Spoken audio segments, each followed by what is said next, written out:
they will actually normalize this kind of things, talking bad words and everything. Hello, Assalamualaikum warahmatullahi wabarakatuh, and welcome back to Perbincangan episode ke-7. Well, today we're going to talk about games.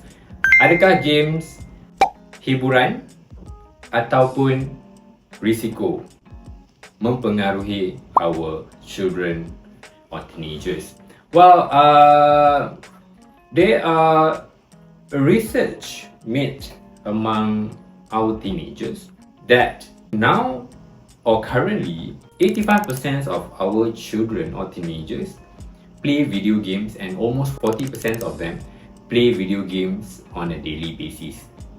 Well, kita bukan tanya whether you play games ni bagus or not. We need to talk about whether the games bring consequences. What is the consequences of playing games for a longer period of time? Well, we can see that kesan negative towards playing games for too long, it may alter or risking your not your behavior, the teenager's behavior turn into violence, which is worrying.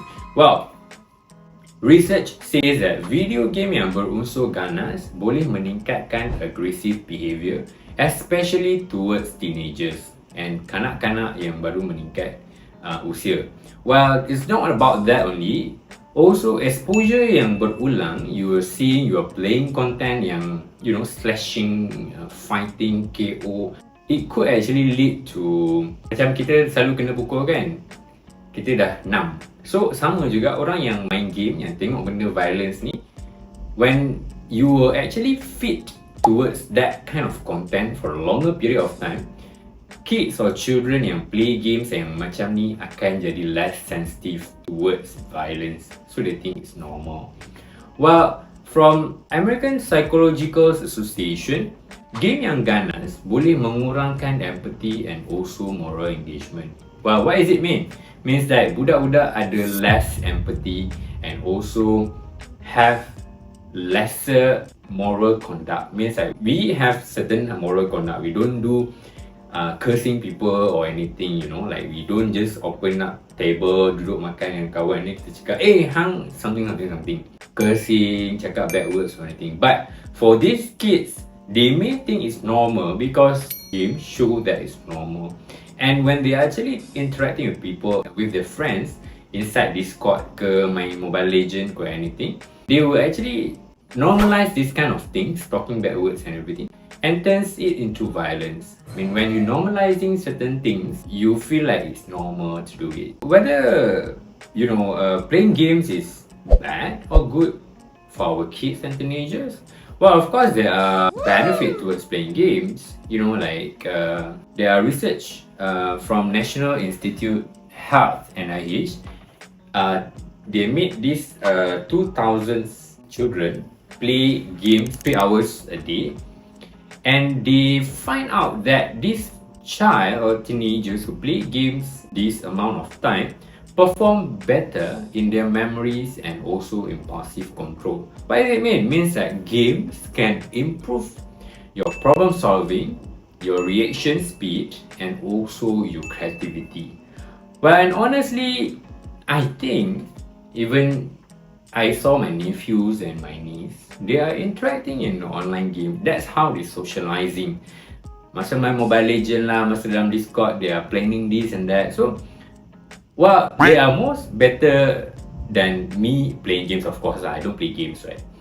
So, for kids, maybe games are the way the only platform they can actually make friends and also belajar teamwork as well as communicate. It's bad or it's good for their health and also their behavior, but it depends. I believe if you are overly consuming these games, which is yang jenis offer graphics and torture, violence, I think it may alter their behavior.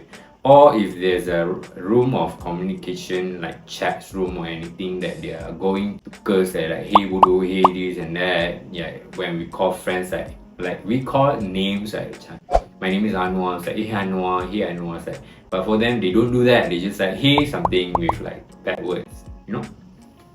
Well, if they keep continuing this kind of style, I think it may alter their behavior. So here comes parental control.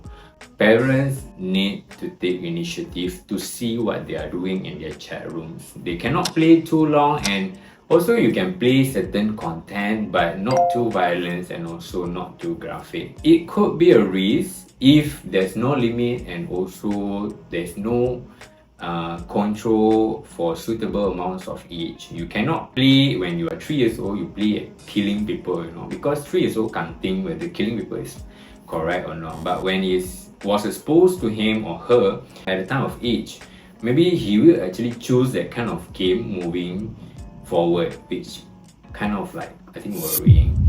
Well, also if with a proper care, proper control, these games will be a good learning tools and also a good and healthy game for kids.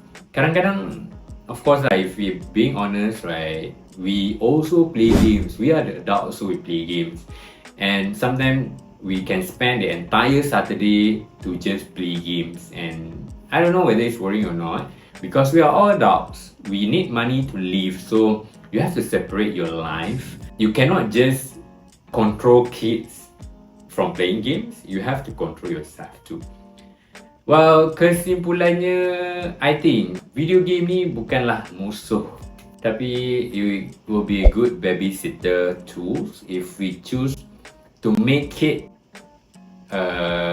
very good fun tools for the kids and not making them choose those games by themselves. Well, with balance, with your awareness and control, we could be enabling better and healthy lifestyle for the teenagers. And I think that's all for today. Thank you very much, and let's see each other again in the next episode. Thank you. Bye bye.